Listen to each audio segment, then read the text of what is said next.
This is John Bunn. He spent 27 years wrongfully convicted of murder.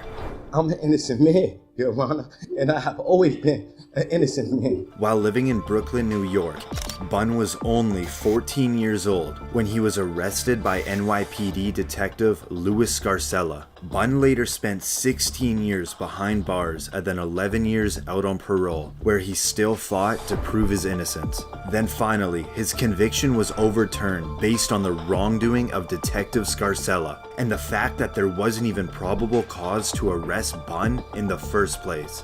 I want y'all to know that y'all convicted and had a wrong man in prison. And after 27 years of fighting to clear his name, he is finally exonerated.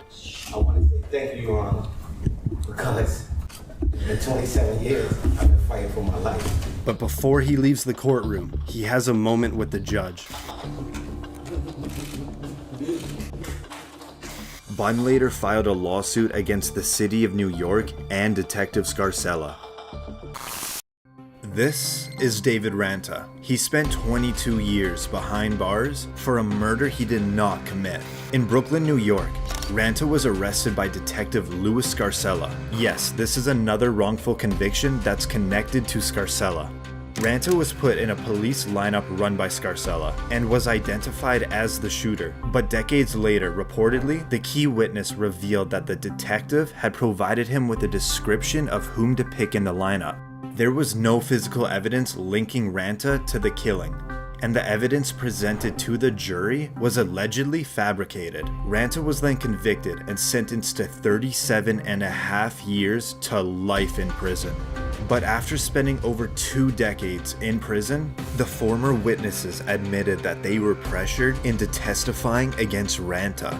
And now, this is the moment his conviction gets thrown out. Mr. Ranta, to say that I'm sorry for what you have endured would be an understatement and grossly inadequate, but I say it to you anyway. The defendant's motion to vacate the judgment of conviction is granted.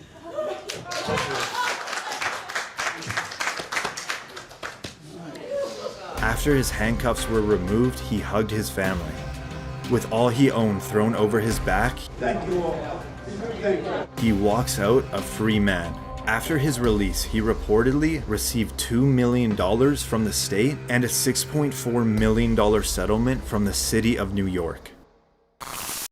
This is Susan Mellon. She was sentenced to life in prison without parole based on an untruthful testimony. She was 42 years old when she was arrested in Los Angeles, California, at a McDonald's while taking her daughter to get a Happy Meal. But that was the last time she would see her child for 7 years, as she was charged for the murder of an ex-boyfriend. You are under arrest now for murder. Please believe me, I wouldn't do that. Mellon's conviction was based solely on an informant who claimed that Mellon had confessed the killing to her. She was in prison for a total of 17 years, until the informant was proven to be a pathological liar and an unreliable witness. And now, this is the moment that Mellon's case is finally overturned. The judgment is vacated, the conviction is overturned, and as to Ms. Mellon, the case is dismissed. From tears in one moment to jumping in joy the next. When released, Mellon took her daughter to McDonald's to deliver that long-awaited Happy Meal. The state of California awarded Mellon $597,000 in compensation, and reportedly, the Los Angeles City Council agreed to pay $12 million to Susan Mellon.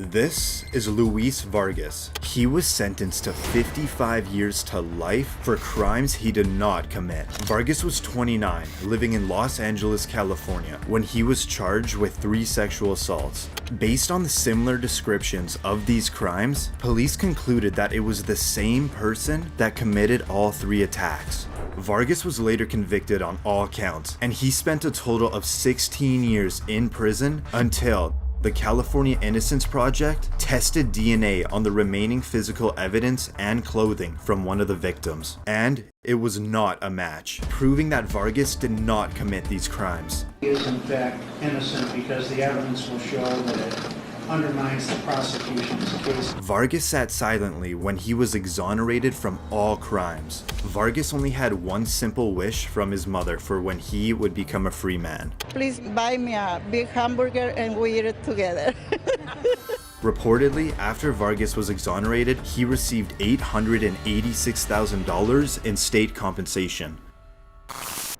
This is Daniel Villegas. He spent 18 years in prison for a double homicide he never committed. In El Paso, Texas, Villegas was arrested at 16, where an El Paso detective reportedly threatened him with beatings and the death penalty if he did not confess. And the teenage Villegas signed a confession that was prepared by the detectives. He tried to withdraw his confession a few hours after, but by then it was too late. He was charged with 2 counts of capital murder. With the false confession being the only piece of evidence, the jury was unable to agree on a verdict. Villegas had a retrial and the jury returned a guilty verdict and he was given a life sentence. After spending 18 years in prison, the verdict was thrown out and Villegas remained out on bond where he got married and started a family. But now we're in the 3rd trial. If the defendant will please stand. This is the moment that Villegas will find out if he'll go home with his family or be sent back to prison to serve his life sentence. The state of Texas versus Daniel Villegas. Verdict form B. We, the jury, find the defendant Daniel Villegas not guilty of...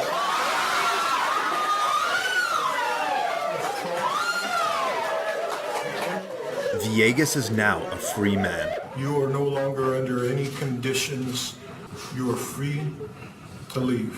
Thank you. Reportedly, Villegas has filed a lawsuit against the city of El Paso. This is Ricky Jackson. He spent over 39 years in prison for a murder he did not commit. Jackson was arrested at 18 years old, living in Cleveland, Ohio. The main witness in the case was a 12-year-old kid named Eddie Vernon, who in fact didn't see anything. And he said the police did pressure him into testifying against Jackson, which then later led to his conviction. Jackson initially was sentenced to die in the electric chair.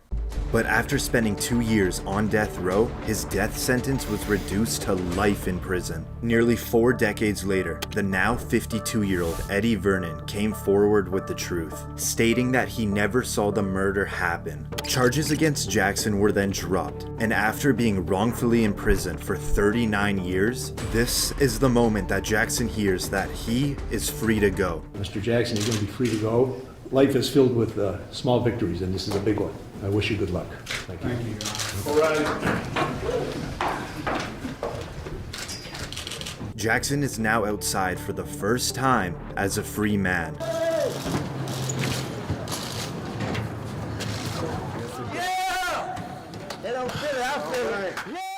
Jackson received $1 million in compensation from the state and an additional $2.65 million for lost income.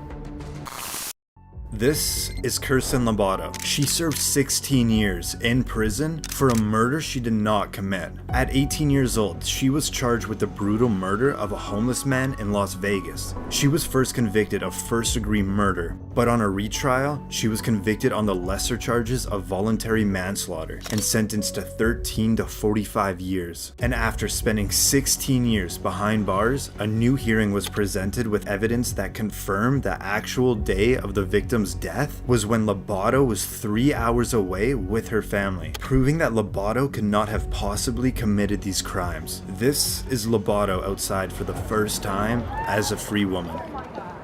I feel overwhelmed, I feel excited, I feel grateful, I'm so happy. Lobato has filed a lawsuit against the Las Vegas Police Department and her compensation claim is ongoing. So where to now? Okay, well we got more people coming too.